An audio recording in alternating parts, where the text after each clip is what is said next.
Good evening. Zandt County, you know me. We're family. I'm running to represent us in Austin because I'm tired of the empty promises from our Republican Party.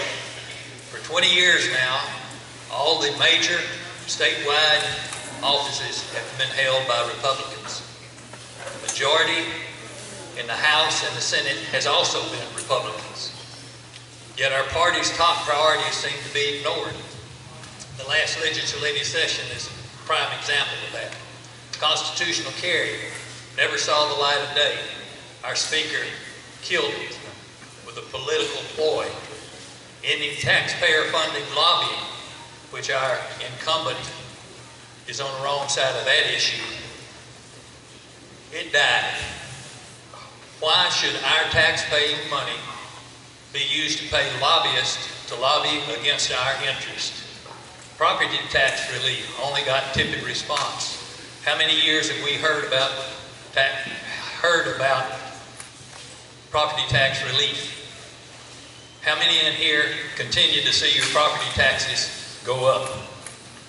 A prime example of what I'm talking about, as far as we don't have a revenue problem, we have a spending problem. Our county judge promised to get rid of our $8 million debt here in our county. He did that, not by raising revenue, but by watching the spending. The dynamics of our party keep shifting to the left, and it's time to stop. Early on, I had a Tea Party meeting in Edom. I had Senator Hall, our Attorney General Ken Paxton, myself, other Tea Party members on stage, along with our incumbent. Of all those I mentioned, there's one of us that has sold themselves to the lobbyists and special interests. I want to do like President Trump's doing in Washington. I want to go to Austin and drain the swamp. And if you vote for me, you will have started that process. Thank you.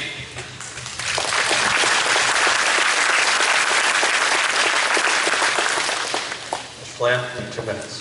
Thank you. Thank you, and what a pleasure to be here. I am your state representative, and it's an honor to have served you for 9 sessions. As a senior state representative, my biography is about producing for the district. I have passed legislation that helped the hospital, helped Texas A&M Commerce get a nursing school, a music center, roads of county improvement, and I passed legislation to protect women by keeping Sharia law out of our courts. Pieces of legislation protecting gun rights resulted in, I'm the only one with an A+ that's running for this office, and I was the NRA's Legislator of the Year. And I've been a strong supporter of border security. I joined the United States military when I was 17, just retired 2 years ago. It's been an honor and privilege to be able to serve in the military. It's been very helpful for me in my service at the border with the Department of Public Safety, the game wardens, the military department, and the local law enforcement. As to people talking about the swamp in Austin, Texas is, if we were a nation, would be the 7th largest economy in the world. We have a group of people that believes that what we need to do is take care of our local people. I've always pledged that if given an opportunity, I will always vote for people here. When you talk about the people in the lobby, we've got a lot of realtors right here that support the lobby. We've got a lot of teachers that do. I'm a strong advocate of public education, and I would like to continue serving you as I have done. God bless you. Thank you.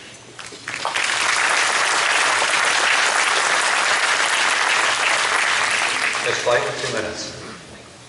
Good evening, and I'm Bryan Slaton, running for Texas House of Representatives, and glad you all can make it out here tonight, and I'm also glad to see a young person here involved with this. I can tell you as a younger guy involved in politics, sometimes you're not always as welcome, but I'm glad he's here, and I hope this is a great night for him. And I thought, in Hunt County, they were putting in a crony toll road about 5 years ago. I fought against that and stopped it. And then they were trying to put in a brand new property tax, and I was part of the group fighting against that, and we stopped it. I'm a conservative fighter, and some of you know me. I've ran before. And I've knocked on a lot of doors, and I've talked to a lot of you. And then there's a group here I want to mention. A bunch of constituents in the district are retired Dallas police officers and firefighters. And I'm honored to have their endorsement. You see, they are proud to endorse me because of what happened to their pension last time. If you have any questions, if you get a pension, family member get a pension, you may want to talk to them to know why they would encourage you to support me. Now, what's going on? You see what's happening in Virginia, right? The Democrats got control of Virginia. And what did they do? They promised to go after babies that survived abortions. And they did. Then they promised to go after guns. And they are. In the Texas House, we had the heartbeat bill. Couldn't even get a committee hearing. 13 states passed that bill, including the Democrats in Louisiana. Constitutional carry. Couldn't get a committee hearing. And you can go right now into Oklahoma, and you can constitutional carry all the way into Canada. We have to be fighting for our conservative ideas and agenda because the left, they're not the left of your grandparents. They're not the Democrat Party of your grandparents. So I hope you'll vote for me in the March primary. I want to stand and fight for our principles. Thank you very much.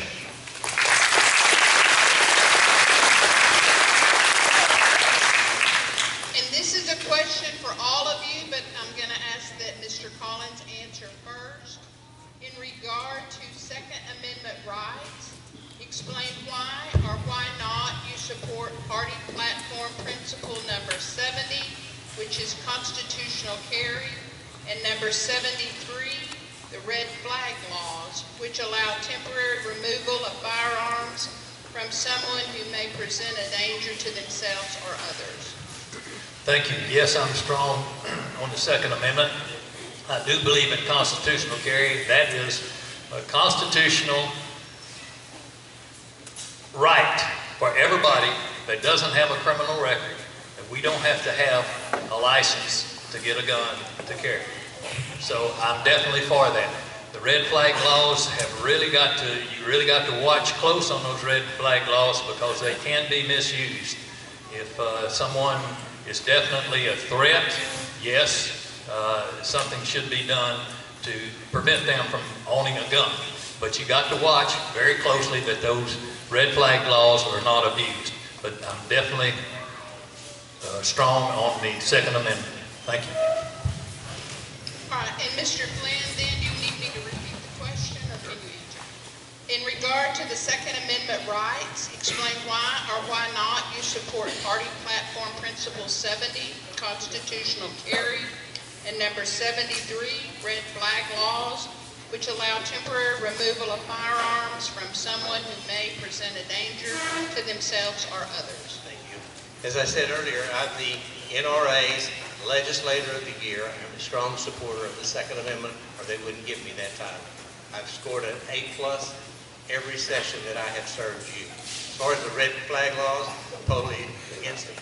I think it is something that would be very detrimental to people that have not done anything necessarily wrong, and it might be a way for someone to come in and just persecute someone. So I'm opposed to that.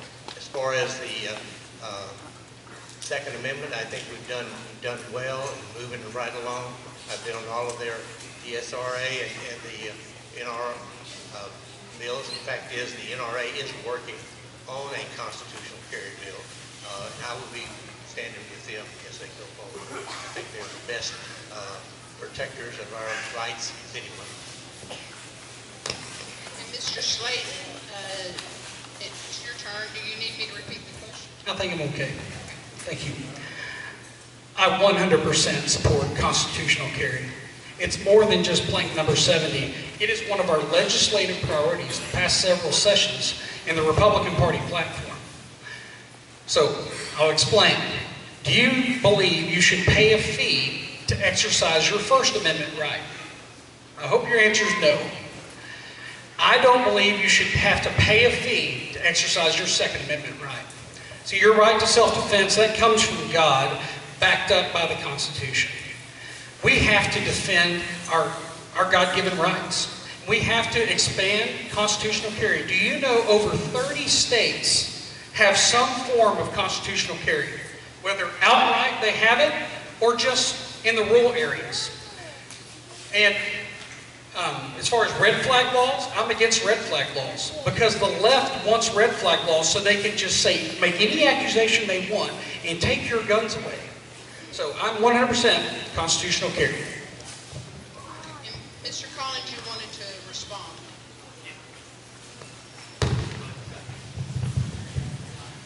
Yes, I just wanted to let you know that the NRA normally endorses incumbents.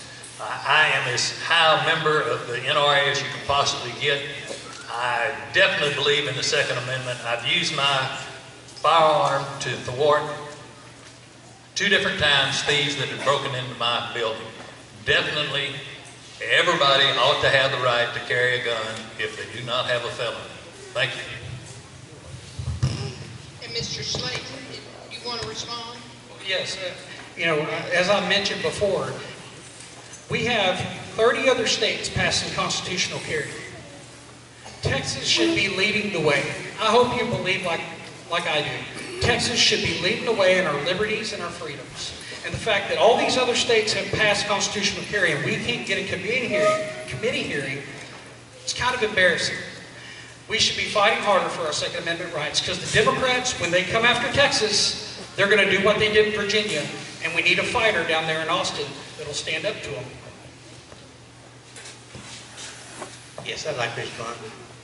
I think the NRA has done an outstanding job here in Texas of protecting our gun rights. It will continue. I really, other states can do what they want to, but everybody in this room knows that Texas is the leader in what we do. And when we do things, we make decisions that are right. I'm one of the authors of the Castle Doctrine Bill, which I think if you're living in a rural area, it's pretty important to you. But I think there's no question, and NRA does not always endorse incumbents. I'm very honored to have their endorsement. We're going to move on to our next question. Clayton Stern will ask that question. This one is also for all of you, but Mr. Flynn may answer first. There are large solar farms being built or proposed in Van Zandt County. What is your position on Principle 16 of the party platform, which states, quote, "We oppose environmentalism that obstructs legitimate business interest in private property use," end of quote. And what do you say to surrounding landowners? My position's been pretty strong on private property rights. As I've said, as folks come in here to do those things that they want to, if you start picking and choosing what you can do on your private property, you're going to get into a real headache of trying to answer all those questions. As far as from an environmental standpoint, I think as long as someone is doing something that is clean and peaceful, they should be able to do it. But I am a strong protector of private property rights. Okay, Mr. Slaton. Thank you. I believe in private property rights, but you also got to look at what's going on in our culture. The left, they love hiding behind green energy. And these solar farms, I think you've heard, there's some they put in, and when it's 20, 25 years down the road, and they're not working, they just leave town. And in fact, it's been reported, those big wind turbines, right? They're burying those now. And you can find on the internet people who, they live next to these things, they can't hear anything because of the screeching of the gears. Folks, the left is going after us with this environmentalism. And we don't need to open the door for them in our backyard, right? This is East Texas. We're conservative. And I say we oppose the green energy because that's a part of their overall agenda of taking down America.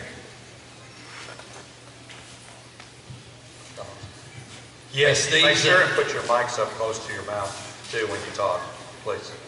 Okay. Restart now. I'm definitely for private property rights, but when you're talking about green energy, it's a whole new dynamic. David Dunnigan and a group over here on the west end of the county know my thoughts on this. I've tried to help them combat what's going on in the west end of our county. When the government subsidizes green energy, they are at an advantage from the government giving them subsidies to do these things. And it destroys the surrounding property around where these green energy situations are coming in, whether it be solar or whether it be wind power.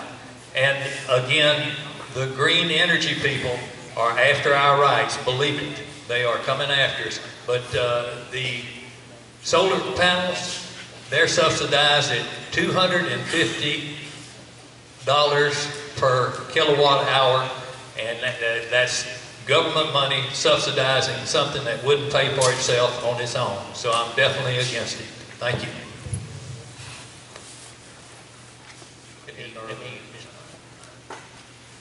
Are there any rebuttals? That's what I mean. First of all, there's no tax abatements, and the state of Texas has not been subsidized. The federal government does some things that, that's not the only thing I disapprove of what the federal government does. But I will continue and always will stand up for property right, as long as they don't infringe upon your neighbor and other folks. Okay. I don't believe in tax abatements, and it's not going to happen in Texas.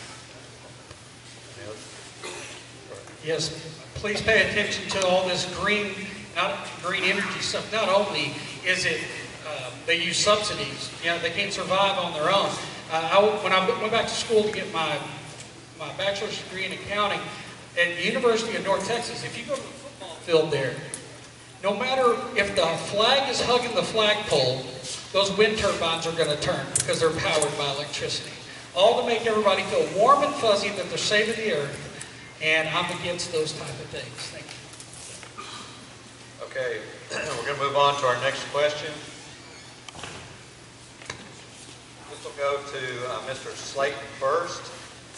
The state has instituted many unfunded mandates on counties in areas such as indigent defense, housing state prisoners, etc. These are particularly hard on small rural counties like Van Zandt. What do you propose to end unfunded mandates as called for in the party platform, principle number 82? Yes. Over the past 20 years, Republicans have had control of the budget, of the purse strings here in Texas. They have put unbelievable burdens on cities and counties and school districts with unfunded mandates. So what they do is they say, hey, you need to do this, and we're going to give you state tax dollars. And then they pull the rug out from under them with the state tax dollars and keep the regulation there. That doesn't sound like a conservative principle to me. What we need to do is we need to make sure if we're going to give them a mandate, the state needs to help them. If they're not going to have money to help them, it obviously isn't important enough to fund. It shouldn't be important enough to enforce on our counties. Another one, jail standards. Everything that's going on, it's really rough on the cities and counties. And I want to fight for the Texas budget to help fund what is proper and needed and leave the rest alone. Don't put regulations on cities and counties that they can't afford. Because either way, no matter how you cut it, it's coming out of your and my pocket. I'm totally against unfunded mandates, period. Anytime the state puts a regulation on us, and Van Zandt County is really suffering from those mandates, definitely suffering. We have to pick up the slack. The local taxpayers do. That's unfair, period. The state, if it tries to pass unfunded mandates on the counties, it's a no-starter as far as I'm concerned. If they're going to put regulations on it, the money must come with those regulations. Thank you. Flynn? Unfunded mandates are, by and large, it's kind of like a ball that rolls down the hill. I'm opposed to them, but what happens is the federal government puts mandates on the state. The state then puts it on the counties. The counties then put them on to the cities. As far as how we stop it, I think it's a matter of doing just exactly what we've been trying to do. That is, we're funding those areas where we feel like we need to continue. We need to fund those areas that need to be addressed. And I think that with the budget that we have, it's a budget that's been working very well. It balances, and I think that all you got to do, as I said earlier, 7th largest economy in the world. Every state would love to have the challenges that we have in Texas. Any responses? Yes, Ms. Slaton. Yes. So if DC is going to send unfunded mandates to us, I want you to know what you'll get with me. The states created the federal government, and the states created the local entities. It is Austin that should be pumping the brakes. It's Austin that should be saying no. And that's what I'll do for you down in Austin. If DC is going to put something on us and not give us the money, I'm going to be fighting to stop that. Any other responses? Oh, go ahead. Most definitely, if the federal government puts mandates on us, they're going to get a deaf ear as far as I'm concerned. Send it back to the federal government. Let them try to do something to enforce it.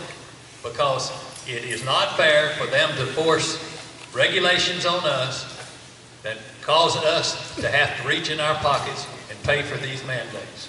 Thank you. Mr. Flynn, go ahead. By and large, when we have to fight the federal government through the courts, and I don't have to tell anybody in this room, who are people that show up, that the federal courts have not been very favorable to us. The good thing about having the man in Washington, White House right now, we're getting more favorable judges, and that'll help us, because if the Supreme Court makes you do something, you probably need to do it. God bless. Move on to our next question.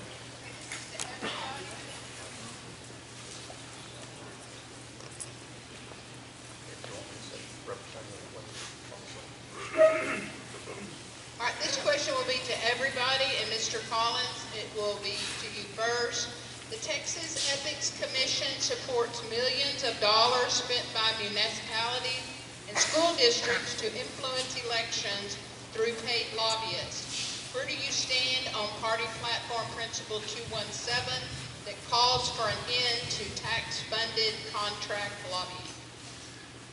That needs to stop. It needs to stop immediately. Our incumbent is on board with doing that, not stopping it, but he didn't stand against that. $41 million was spent last year for lobbyists from entities that we pay taxes to. They take your tax money, turn around and hire lobbyists to try to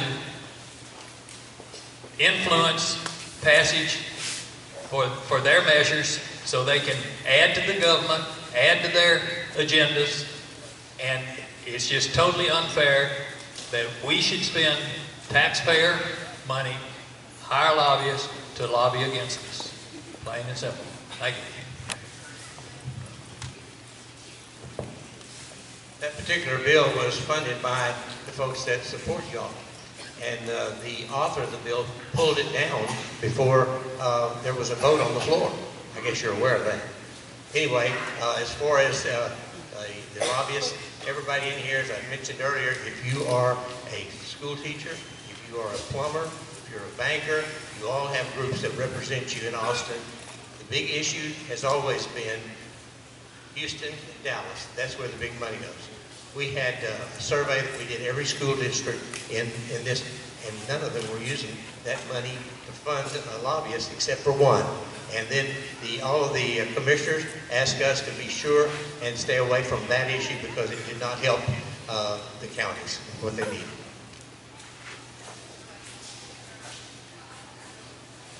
Could you repeat the question for me? I'll make sure I'm answering it right. The Texas Ethics Commission reports millions of dollars spent by municipalities and school districts to influence elections through paid lobbyists. Where do you stand on Party Platform Principle 217 that calls for an end to tax-funded contract lobbying?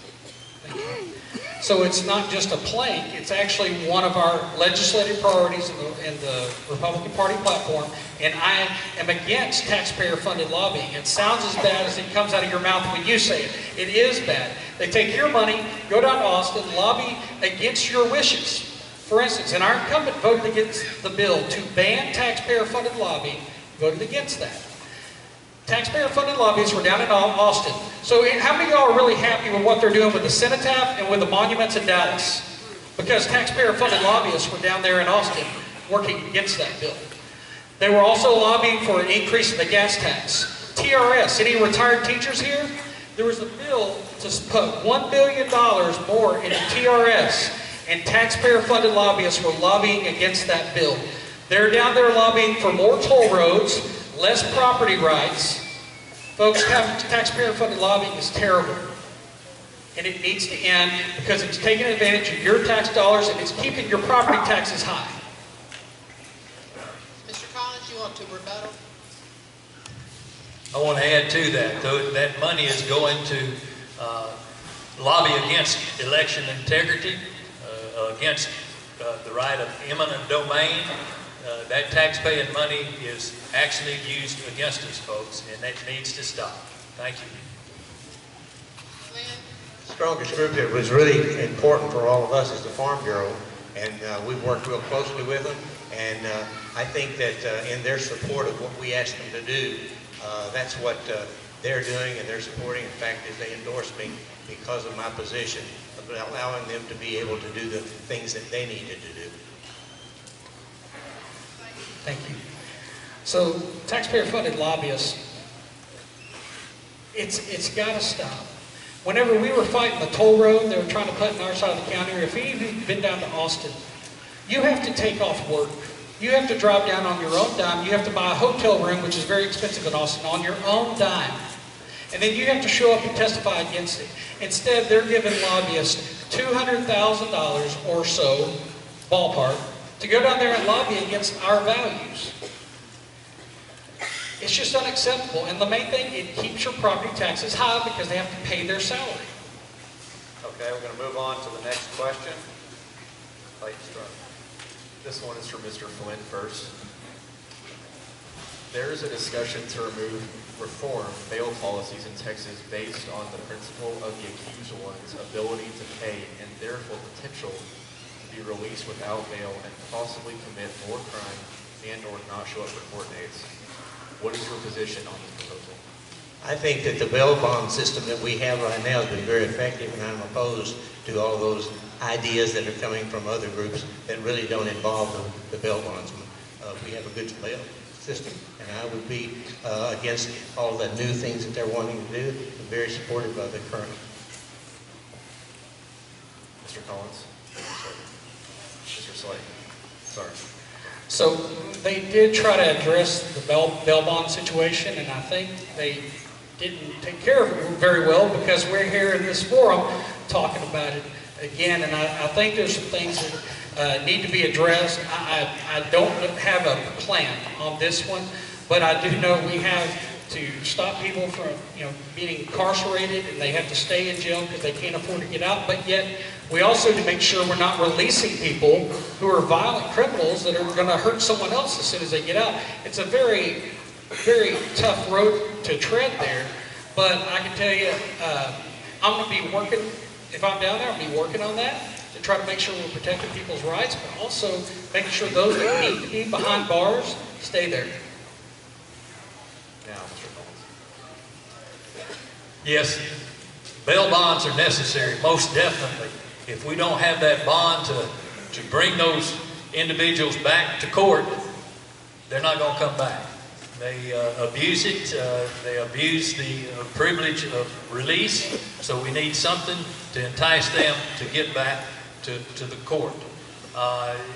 There are some that we need to look at, the lesser crimes. Yes, there are things that can be done. But basically, the bail bond system in this state has worked quite well. And it should be kept strong to keep the thieves off the street and protect us as citizens. Thank you. Okay, we're going to move on to the next question. This will be Mr. Slaton first. It will be to all of you. Please explain your position on party platform principle number 320, item 7, which calls for the prohibition of abortion after the time an unborn child's heartbeat is detected. I believe we should abolish abortion, period. It's a terrible practice. It's a stain on our history that we do this to the most innocent. Now, the heartbeat bill, I'm of course for that. I want to abolish abortion, but the best the Texas legislature can get us is abolishing abortion, the heartbeat bill. I'm for that. 13 states passed that bill, including the Democrats in Louisiana. There was no public press conference to call for that bill to be brought up. It just died in the Texas House. And you talk about leading the way. Alabama just signed into law abolishing abortion. Texas could not get a bill, the heartbeat bill, could not get that bill a committee hearing. We have Republicans in control, and we have Republicans who's been there a long time that we're told we're supposed to vote for them because of their tenure, they can get things done. And the heartbeat bill died. If I'm elected, I'm going to be the strongest anti-abortion candidate, elected official in Austin. I'll be the only one who's actually been arrested protesting an abortion clinic. Abortion is an abomination to God, and it needs to be stopped, and we need to take every step we can to end it. When I got arrested, I was asked, did we do any good by being arrested? I said, well, we brought attention to a situation that needed to be brought to the public's attention. I know one thing for sure, that Saturday in the city of Houston at the largest abortion clinic in the state, no babies died, and maybe one of those mothers changed her mind. So you're looking at the strongest anti-abortion candidate on the stage. Thank you. I have been either an author, a John author, or a co-author of every pro-life bill that's gone through the Texas legislature since I've been there. I was the author of the heartbeat bill, and it was not packed committee because we had a committee chairman and others that didn't want to vote for it. That doesn't mean you stop. I continue to support abortion as far as eliminating it, because I guess it's one of those principles that you grow up with when you decide to place your heart in the name of Jesus Christ. You want to protect all of the innocent unborn, and that's what we've done. Texas has passed more pro-life legislation in the last 5 years than the history of the state. We are moving forward. The committee chairman for that bill was a Democrat. So you vote for Republicans, we have Republicans control the House, Senate, Governor's office, and they gave the committee chair to a Democrat, and they killed the bill, and we're supposed to just say, all shucks, we'll do it next time. I have a problem with that. And Texas Alliance for Life, I am not endorsed with them. I'm endorsed by Texas Right to Life. Anybody know about Baby Tinsley over in Fort Worth? Texas Alliance for Life was on the hospital board side. Texas Right to Life was on Baby Tinsley and her mother's side. And I'm endorsed by Texas Right to Life. Thank you. I also have that endorsement from Texas Right to Life. Just wanted to let you know. I'm endorsed by the Texas Alliance for Life. Texas Right to Life is sponsored and funded by the same group from West Texas, and that's why they don't endorse me. I do have one of the highest ratings that you can have with Texas Right to Life. They just won't endorse me because they believe that I don't do what they tell me to do. The Texas Alliance for Life, the Colleen Wright from over in Fort Worth, every other pro-life group endorses me, and I have one of the highest scores that you can get on pro-life. Just like all I'd like to say is that if Texas Alliance for Life called me and endorsed me, I would be embarrassed and I wouldn't advertise it. All right, this is a question to everybody, but Mr. Collins is going to answer first. Please explain your position on school options and the party platform principle 133, calling Texas families being empowered to choose from public, private, charter, and homeschool options for their children's education, using tax credits or exemptions without government restraints or intrusion. First of all, education should be up to the parents where they want to send their children. If we did have some type of a voucher system, it wouldn't hurt our public schools at all. It wouldn't make a dent in it with over 5 million in public schools. I'm a strong public school supporter. My brother's a retired school superintendent. My sister's a public school teacher. I was on the board of trustees of the largest community college in the state, and I dealt with, on a daily basis, ISDs all over the north side of Houston, and I'm a strong supporter of public schools.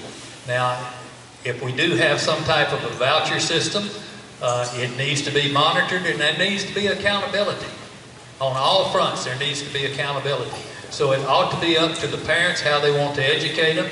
After all, that money that is going to educate our children is your money, not the state. Mr. Flynn?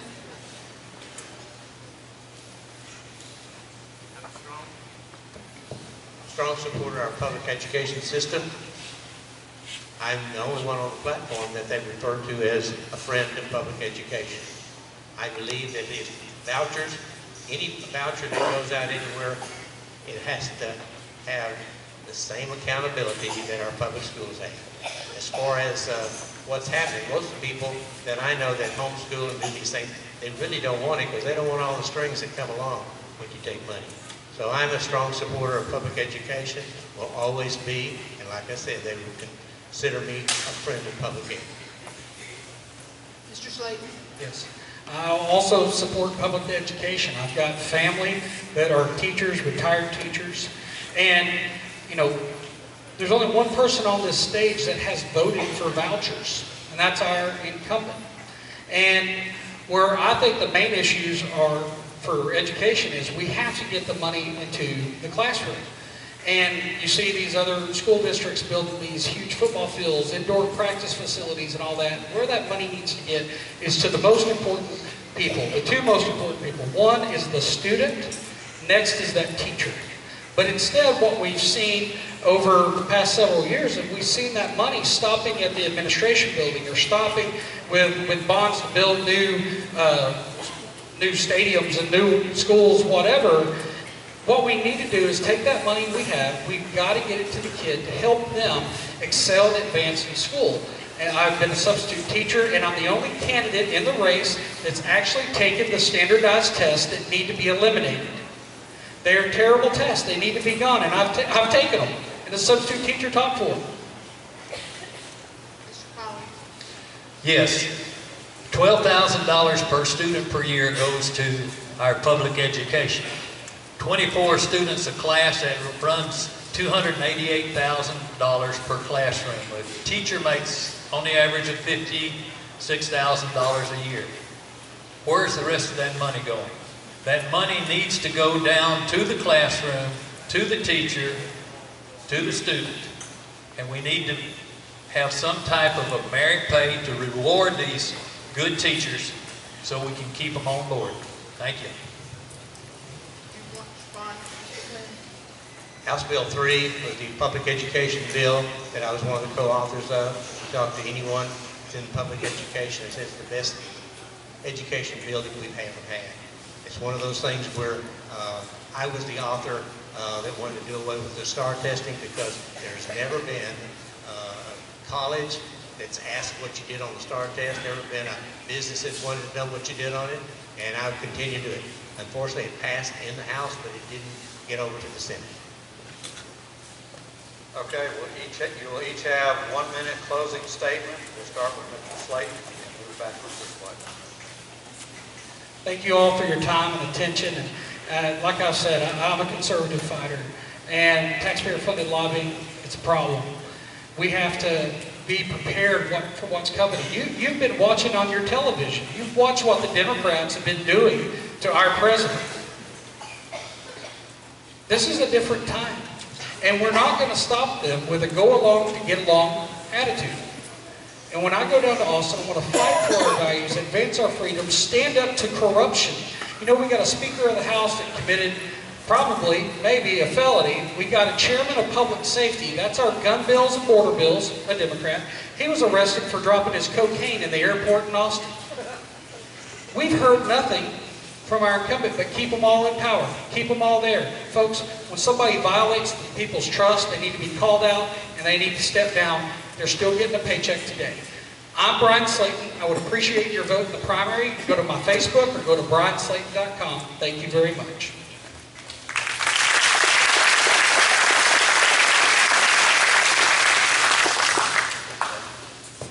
Thank you. I want to thank each one of you for being here tonight. I am a strong Christian conservative, unless you ask some of the fake news people of some of the people that are here in the room. In fact, I've been accused of voting my district too much, hence the grade from the Empower Texas crowd for not obeying what they told me to do. I have delivered the will of the district time and time again. I'm solidly pro-life and an author of the Heartbeat Bill. As chairman of the defense for Texas House, I'm immersed in protecting our families from illegal aliens. I have continued my fight to protect the fire, police, teacher, and municipal employees' pension from being taken away from them, as was many attempts to learn. My opponents and their associates and I continue to fight for education in the classroom. I authored the bill that protected women by eliminating the Sharia law in Texas courts. Your choice this election is paid for by sound bites of our West Texas folks on a proven track record of success that delivers on the needs and desires of this district, which is what I will continue to do. I am honored and privileged to be able to serve each one of you, and my door's always been open. As far as those things that we talk about, football stadiums, those are bombs that are voted on by the people.